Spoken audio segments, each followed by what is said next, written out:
Press the bell icon on the YouTube app and never miss another update.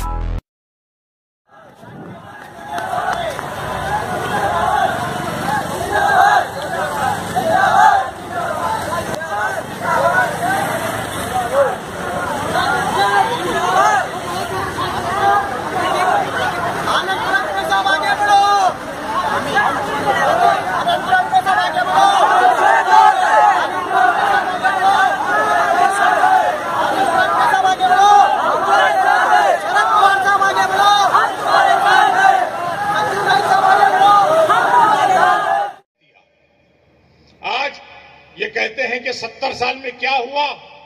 70 साल में वो हुआ कि आप उस घटना की वजह से पंत प्रधान बने हो। आज इस 70 साल में ये हुआ कि आप इस घटना की वजह से मुख्यमंत्री बने हो। इस घटना की वजह से ये हुआ कि आप गुजरात से निकल के जाकर के इस देश का नेतृत्व कर रहे हो।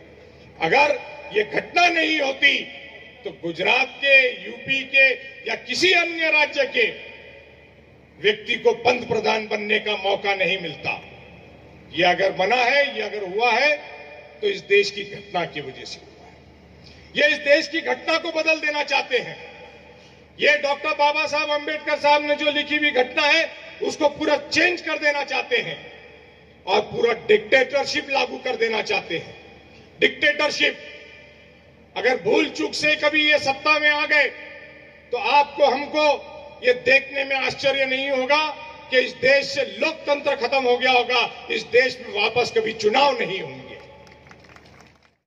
पवार साहब, हम तो कांग्रेस वाले मीरा भाईंदर में और महाराष्ट्र में वो हिंदी एक पिक्चर थी, हम दिल दे चुके सनम, हमने तो दिल दे दिया है और उम्मीद करते हैं कि ये निकाह कायम रहेगा, तलाक नहीं होगा। क्योंकि अभी तलाक देने के लिए सरकार ने भी जो है बैंड लगा दिया है, ट्रिपल तलाक के ऊपर ऑर्डिनेंस है, तलाक हो नहीं सकता।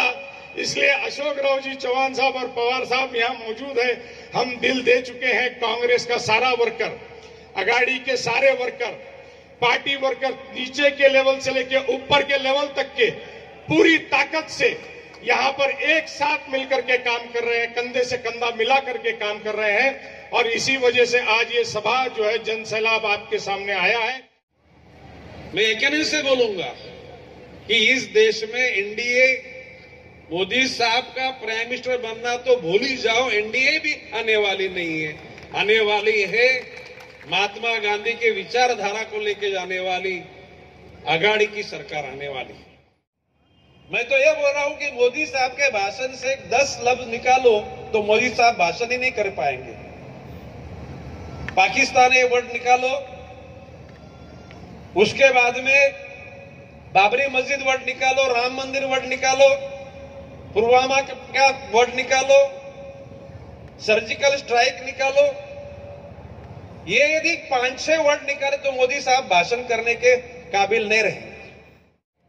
साध्वी प्रज्ञा को जो उम्मीदवारी दी जाती है, मालेगांव के बॉम्ब ब्लास्ट केस में जिसका नाम आज अक्यूज करके नंबर 1 पर है, जिसमें कोर्ट पर मुकदमा आज भी जारी चल रहा है, ये जानते हुए भी भाजपा ने उनको उम्मीदवारी दी। मोदी जी ने उनका समर्थन किया। ये किस बात का सबूत है दोस्तों? देश की हिफाजत की बात करते हैं, नेशनलिज्म की बात करते हैं, देश की एकता की बात करते हैं, दहशतवाद के खिलाफ हमला करने की बात करते हैं। तो ये सब एक तरफ है और आपकी उम्मीदवार, भाजपा की उम्मीदवार ऐसी व्यक्ति है कि देश के दहशतवाद में खुद लगी हुई है, उसको आपने उम्मीदवारी दी है। किस बात का सबूत देना चाहते हैं आप? आपका ये जो भी काम है बहुत खोखला। वो साध्वी कहती है कि करकरे की जो मृत्यु हुई है वो करकरे मेरे शाप से मरा हुआ है। दोस्तों, शर्म आनी चाहिए उस व्यक्ति को, चाहे कोई भी पार्टी को हो।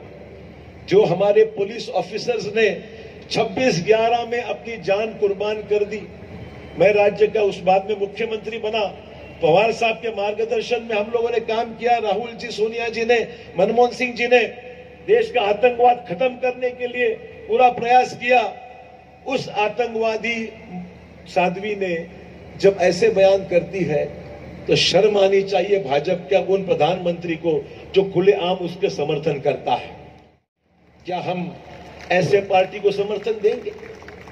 छोड़ दिए, चुनाव को छोड़ दीजिए, हम ऐसे व्यक्ति को, ऐसे पार्टी को कभी भी समर्थन दोस्तों नहीं दे सकते।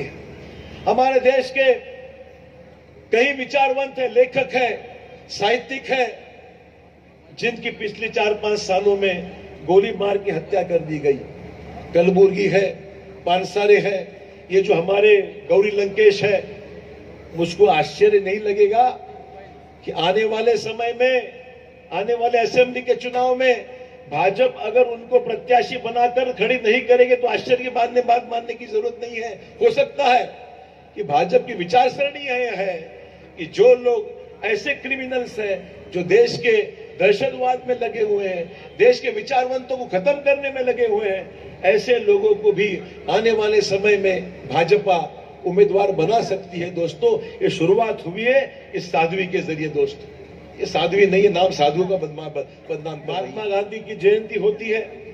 महात्मा गांधी की जयंती के दिन पर पूरे देश में हम महात्मा गांधी को अभिवादन करते हैं और भाजपा के लोग महात्मा गांधी के तस्वीर या पुतले के ऊपर गोली चलाते हैं। ये आज होता है इस देश में। सरकार चुप बैठी हुई है। हमें दूसरी एक बात है, 4-6 महीने के बाद महाराष्ट्र की विधानसभा की भी राज आएगा, समय आएगा।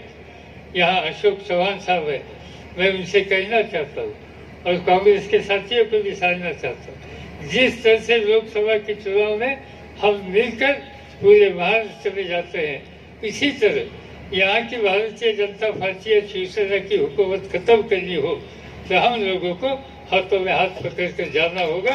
हमारी पूरी तैयारी होगी और इसकी शुरुआत मेरा भाईंदर से करो।